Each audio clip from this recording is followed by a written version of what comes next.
तो आज हम लोग देखने वाले हैं सोनेट 18 जिसमें हम अभी बात करेंगे अबाउट द राइटर की कि इनके राइटर कौन रहे हैं, विलियम शेक्सपियर। ठीक है, तो इनका जन्म देखो बॉर्न कब हुए थे, 23 अप्रैल 1564 स्ट्रैफोर्ड अपॉन एवन इंग्लैंड में। ठीक है, मतलब आपको थोड़ा बहुत तो कवि का परिचय जैसे हम हिंदी में बोलते हैं ना, वैसे आपको याद रखना पड़ेगा। ठीक है, पेरेंट्स कैसे थे, पेरेंट्स कौन थे इनके, जॉन एंड मैरी। ठीक है, जॉन मैरी से याद रखेंगे आप, जॉन लोकल पॉलिटिशियन और ग्लव मेकर थे और मैरी थी। ठीक है, फिर एजुकेशन इनने कहाँ लिए थे, किंग्स न्यू स्कूल इन स्ट्रैटफोर्ड, मतलब वहीं पे जहाँ पे ये पैदा हुए थे, और फिर लैटिन ग्रामर और क्लासिकल लिटरेचर में इन्होंने पढ़ाई की थी। इन्होंने एन हैथवे से शादी की थी 1582 में, और वो उनसे उम्र में 8 साल बड़ी थी जब उन्होंने शादी की थी। He was only 18 and she was 26। ठीक है, अब इनका वर्क बहुत इंपॉर्टेंट है बेटा, आपको ये सब तो याद रहेगा, ये वर्क आपको याद रखना पड़ेगा कि 39 प्लेस 154 सोनेट्स और 2 लॉन्ग नरेटिव्स पोएम्स लिखी हैं। ठीक है, किस एज से एसोसिएटेड है ये भी बहुत इंपॉर्टेंट है, एलिजाबेथन एज से, जो कि 1558 से 1604 तक की चलती है। राइट, फिर डाइट कब खत्म हुए, सेम डेट में, तो इनका आपको ज़्यादा वो करने की ज़रूरत नहीं पड़ेगी। ठीक है, 23 अप्रैल में ही इनकी जो है मृत्यु हुई 1616 में 52 की एज में।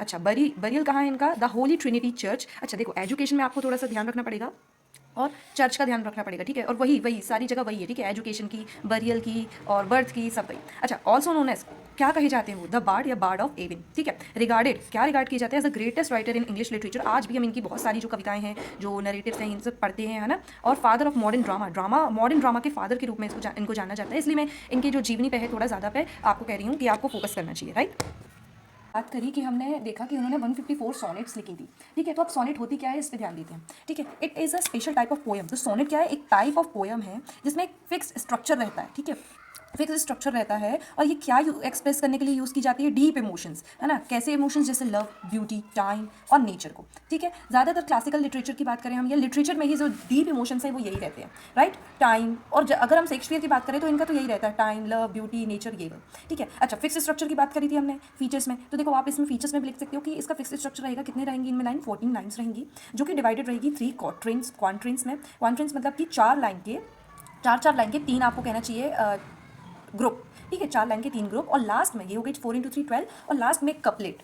राइट, तो 3 quatrains and 1 couplet. Rhyme scheme भी इसकी फिक्स्ड रहेगी। देखो, फिक्स्ड स्ट्रक्चर है, फिक्स्ड आपका राइम स्कीम है, जो कि रहेगा AB CD CD EF और GG।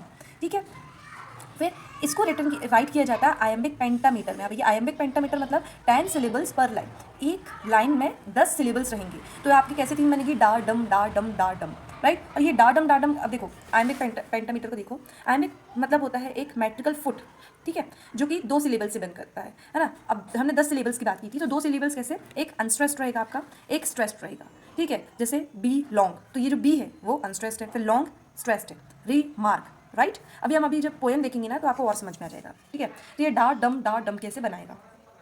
और पेंटा मतलब होता है 5। ठीक है, आयम्बिक मतलब मेट्रिकल फुट है ना, जो कि 2 सिलेबल से बनेगा, एक स्ट्रेस्ड एक अनस्ट्रेस्ड। पेंटा मतलब 5। मीटर मतलब रिदमिक यूनिट, मीटर मतलब होता है रिदमिक यूनिट पोएम की, कि रिदम कैसे चल रही है। तो इसमें कैसा मीटर है आपका, आयम्बिक पेंटा मीटर है। ठीक है, मतलब 5 आयम्स, है ना, मतलब कि पर लाइन, है ना। तो मतलब 2 सिलेबल्स के 5 आयम्स रहेंगे, है ना। तो मतलब आयम मतलब 2 सिलेबल्स, और 5 मतलब कि 2 इंटू 5 10। तो टोटल में आपके एक लाइन में 10 सिलेबल्स होंगे। ठीक है, तो डाडम ऐसे आपके 5 लाइन में चलेगा।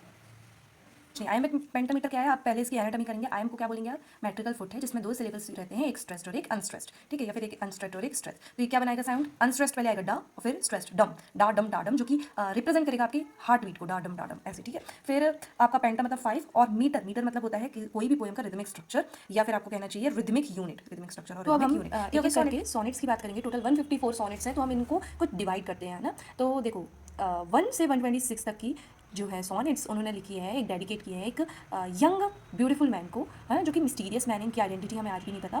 फिर उन्होंने इसको इन मैन को often regarded him as fair youth, है ना। और इसमें कैसी कैसी थीम्स रही हैं, लव की, फ्रेंडशिप की, मॉर्टेलिटी की, पासेज ऑफ टाइम की, कॉम्प्लिकेटेड ह्यूमन रिलेशनशिप्स की, पॉलिटी की, वगैरह वगैरह की। ठीक है, मतलब आपको कहना चाहिए ऐसी जो आप बात अपने बहुत प्रिय इंसान से करेंगे कि आपकी ब्यूटी बहुत अच्छी है, हमारी दोस्ती कितनी अच्छी है, ये टाइम कैसे जा रहा है ना। फिर आपको डर भी लगेगा कि यार मैं तो खत्म हो जाऊंगा, आप खत्म हो जाओगे। ठीक है, फिर आप कुछ देश दुनिया की बातें करोगे, पॉलिटी की बातें करोगे, और कॉम्प्लेक्स ह्यूमन रिलेशनशिप्स की बात करोगे। मतलब आप ये समझो कि आप जिसको पा नहीं पा रहे हो, लेकिन आप उसको प्यार बहुत कर रहे हो। राइट, तो चलो फिर 78 टू 86, 121 से 126 तक की तो वही है, लेकिन इसमें बीच में जो कुछ पोएम्स हैं वो एक राइवल पोएट के लिए लिखा जाता है, और वो पोएट की आइडेंटिटी भी मिसिंग है, मिस्टीरियस है। ठीक है, फिर 127 टू 152 लिखी है एक डार्क लेडी के लिए। ठीक है, डेडिकेटेड टू एक डार्क लेडी जिनके बाल थे जो डार्क कलर थे, है ना, और जिनके साथ पोएट का अजीब सा रिश्ता रहा है, उथल पुथल भरा रिश्ता रहा है, कॉम्प्लिकेटेड रिश्ता रहा है ना, टिमोल्चुअस मतलब कि उथल पुथल भरा, कॉम्प्लिकेटेड मतलब कि सीधा सीधा नहीं रहा है ना। तो इसमें उन्होंने क्या क्या ली है, लस्ट की है ना, मतलब लस्ट, बीट्रेल की, और डार्कर एस्पेक्ट्स ऑफ लव, मतलब कि जो अजीब प्यार है, समझ लो आप, है ना, ओवर प्रोटेक्टेड प्यार है, और आपको कहना चाहिए लस्टफुल प्यार है ना, बीट्रेल हो रहा है, मतलब धोखाधड़ी हो रही है, ऐसा कुछ, ठीक है। फिर 153 154, तो 153 उन्होंने किसी को डेडिकेट नहीं की है, लेकिन इसकी थीम है बीट्रेल की, ठीक है, बीट्रेल मतलब धोखाधड़ी की इसकी थीम है। और इसमें सेंस क्या निकल रहा है कि इनका डिपार्चर है from the traditional themes of love and beauty, कि भैया आप देखो उन्होंने इतनी 127 और ये 152 तक की उन्होंने प्यार प्यार की थीम में लिखा, फिर 153 में आकर क्या हुआ कि उन्होंने एकदम से धोखा का लिखा, मतलब प्यार के बाद धोखा हो गया, समझ लो, है ना। तो ये क्या दिखाता है कि एक डिपार्चर बताता है उनकी ट्रेडिशनल लव और ब्यूटी की थीम से बीट्रेल को लेके, ठीक है, डिल्यूजनमेंट में, है ना। फिर 154 में देखो प्लेफुल एंड ह्यूमरस, मतलब कि धोखे से आप इंसान खुश रहने लगा, है ना। तो that was the metaphor of a Cupid in this, है ना, 154 sonnet, Cupid and his arrow to create convey complexion of romantic desire, ठीक है। इतना याद करने की जरूरत नहीं, बस ये याद रखना। तो हिस्टोरिकल बैकग्राउंड अगर हम देखें इस पोइम का, तो इसको रिटन राइट किया गया था, देखो अब शेक्सपियर के इसके, अगर मैं देखो शेक बोलूँगी मैं, ठीक है, मैं बोल बोल के थोड़ी सी ना यहाँ वहाँ निकल जाती हूँ। तो ये किस ज़माने के पोइट थे, ये एलिजाबेथन एज के पोइट थे, ठीक है। और ये इन्होंने कब लिखी है, written during the Elizabethan renaissance, a period marked by, अब ये जो पीरियड था एलिजाबेथन रेनेसॉ का, तो ये पीरियड कैसा था, रिवाइवल ऑफ क्लासिकल लर्निंग, है ना, कि जो क्लासिकल लर्निंग थी उसका रिवाइवल हो रहा था, ठीक है। फिर आप देखें celebration of beauty and youth, इस समय में बहुत ज़्यादा आम बातें थी ये सब, है ना। Deep anxiety about time and mortality, तो ये आपको इंपॉर्टेंट रखना है, ये बात याद रखनी है, इसलिए आप पोएम में भी देखेंगे जब आप पढ़ेंगे कि इनको ना बहुत एंग्जाइटी हो रही है, अगर आप कुछ लाइन्स में आप समझेंगी तो, ठीक है। और ये पोएम ही है इस बारे में कि इंसान समय को कैसे हरा सकता है आर्ट के थ्रू, है ना, अभी हम देखेंगे सब, ठीक है। तो पोइट्री को देखा जाता था इस पीरियड में seen as a mean of preserving fame and beauty, ठीक है, कि फेम को और ब्यूटी को प्रिजर्व करके रख सकते हैं, कैसे रख सकते हैं, पोएट्री के थ्रू, ठीक है। सोनेट राइटिंग बहुत पॉपुलर थी, और कहना चाहिए आपको शेख विलियम ने ही इनको पॉपुलर बनाया था, समझ में आ रही है आपको बात, अमंग एजुकेटेड राइटर्स में, ठीक है। फिर कॉन्टेक्स्ट देखेंगे अगर हम, लिटररी कॉन्सेप्ट, ये हो गया हिस्टोरिकल कॉन्टेक्स्ट में आपको एक बात ध्यान रखनी है कि ये एलिजाबेथन रेनेसॉ के टाइम पीरियड का था, और इसमें आपको कहना 3 बातें याद रखनी है, रिवाइवल हुआ क्लासिकल लर्निंग का, फिर यूथ को और ब्यूटी को बहुत सेलिब्रेट कर रहे थे, है ना लोग, और तो और आपके क्या बोलते हैं, टाइम और मॉर्टेलिटी को लेके लोगों में एंग्जाइटी थी। अब भाई, और वो तो ट्रुथ है, आपको कहना चाहिए अल्टीमेट। अब लिटरेरी कॉन्टेक्स्ट की बात करें तो ये कौन से नंबर के सोनेट है, 18 नंबर का सोनेट है, और हमने पढ़ा है कि 126 तक की कौन से है, बिलोंगिंग टू फेयर यूथ वाला ग्रुप है ये, है ना, फेयर यूथ के ग्रुप से है, ठीक है। और ये एड्रेस किसे की गई है, तो address to a young man of exceptional beauty, ये बात आपको ध्यान रखना है कि एक यंग मैन है जिसके पास बहे इंतहा वाली सच्ची ब्यूटी है, ठीक है। और इसको पब्लिश कब किया गया था, 1609 में, और पॉसिबली विदाउट विलियम का ऑथराइजेशन, राइट। फिर पर्सनल कॉन्टेक्स्ट की बात करें अगर हम, तो आइडेंटिटी जो है फेयर यूथ की वो अननोन है, ठीक है, आइडेंटिटी फेयर यूथ की अननोन है। और पॉसिबल हिस्टोरिकल फिगर्स जिनसे फेयर यूथ को एसोसिएट किया जाता है वो माने जाते हैं हेनरी और विलियम हर्बर्ट, ठीक है। और ये दोनों ही राजा रहे हैं ना, साउथहैम्पटन और पेम्ब्रोक। अब मेरे को भाई नाम याद नहीं रहते तो आपको नाम याद करने पड़ेंगे, ठीक है, या फिर आप अर्ली भी याद कर देंगे, नाम भी लिख देंगे तो बहुत चलेगा, ठीक है।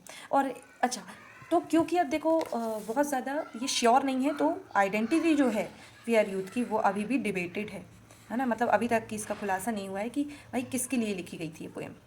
चलो, तो अब ट्रिवियल्स की बात करें तो अगर देखो पूरे हम जब पोएम पढ़ेंगे तो हमें पता लगेगा कि कोई भी फिजिकल डिस्क्रिप्शन नहीं हुआ है उनके बिलव्ड का, कि आपके बाल ऐसे हैं, कि आपकी आंखें ऐसी, कि आपके कुछ भी ऐसा है, हाथ ऐसे हैं, ये ऐसे, कोई भी फिजिकल डिस्क्रिप्शन नहीं हुआ उनके बिलव्ड का। तो इन्होंने क्या माना है, लव नहीं सॉरी, ब्यूटी जो है एब्स्ट्रैक्ट है, ठीक है। ब्यूटी क्या है, एब्स्ट्रैक्ट है, आप उसको फिजिकली मत देखें बल्कि आप उसको उनके नेचर में देखें इंसान को, ठीक है, कि वो इंसान है कैसा, राइट। एब्स्ट्रैक्ट पे यहाँ पे आपको क्या लगाना है, तो पोएम का क्लेम है ना, वो पोएम एक खुद प्रूव है उसके अपने क्लेम का। अब क्लेम क्या है वो हम आगे पढ़ेंगे, है ना। इवन 400 साल तक बात तक की, अब देखो 1609 में, तो अब ये चल रहा है 2026, तो देखो कितना टाइम हो गया, 400 से भी ज़्यादा, 419 साल हो गए, और अभी भी हम इस पोएम को पढ़ रहे हैं, हमारे सब्जेक्ट में है, हमारे ये एक सिलेबस में, तो बहुत ही मतलब बड़ी बात ही है ना। फिर इस पोएम में एग्जैजरेटेड लव नहीं दिखाया गया है कि आप तो चांद से भी सुंदर हो, है ना, कि आपके तो आती हो तो आपके मतलब आप आते हो तो ट्रैफिक जाम हो जाता है, ये टाइप का नहीं है ना। बहुत कंट्रोल्ड और रियलिस्टिक प्रेज की गई है यहाँ पे, ठीक है। और फाइनल कपलेट जो है, तो जो फाइनल कपलेट है, और ठीक है, वो है एक एग्जाम्पल पोएटिक कॉन्फिडेंस का, भी हम आगे देखेंगे क्या है, ठीक है। और it is almost like arrogance, अभी हम पढ़ेंगे तो आपको सब समझ में आ जाएगा कि मैं ये एरोगेंस वर्ड का यूज़ क्यों कर रही हूँ, राइट।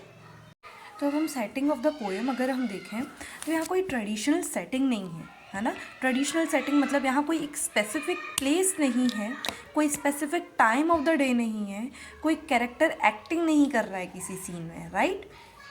ये क्या है, ट्रेडिशनल सेटिंग नहीं है, बल्कि क्या है, इमेजिन्ड सेटिंग है, इमोशनल या फिर फिलोसफिकल सेटिंग है, ठीक है। तो क्या हो रही है, एक इमेजिनेशन हो रही है समर की, ठीक है, टाइम ऑफ द डे नहीं बताया गया है, ठीक है, समर की, सन की, विंड्स की, बर्ड्स की, मे की, है ना, बात चल रही है ना। और ये सारी इमेजेस हैं, आइडियाज़ हैं, कोई एक्चुअल सीन नहीं है कि कोई कभी ऐसे बैठे नहीं हुए हैं और अपने गर्मियों के दिन को देख नहीं रहे, बल्कि सोच रहे हैं, इमेजिन कर रहे हैं। फिर इमोशनल और फिलोसफिकल सेटिंग है, यहाँ पर रिफ्लेक्शन हो रहा है, एडमायरेशन हो रहा है, या फिर आपको कहना चाहिए मेडिटेशन हो रहा है, किसमें, ऑन टाइम एंड ब्यूटी में, ठीक है। स्पीकर जो है थिंक कर रहा है, कोई एक्टिंग नहीं कर रहा है, ठीक है।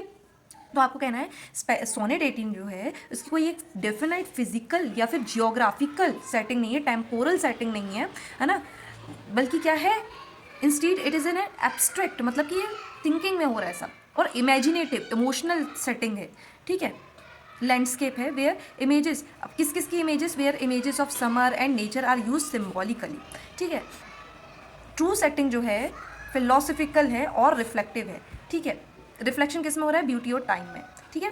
पोएट जो है मेडिटेट कर रहा है ब्यूटी में, टाइम में, इमॉर्टैलिटी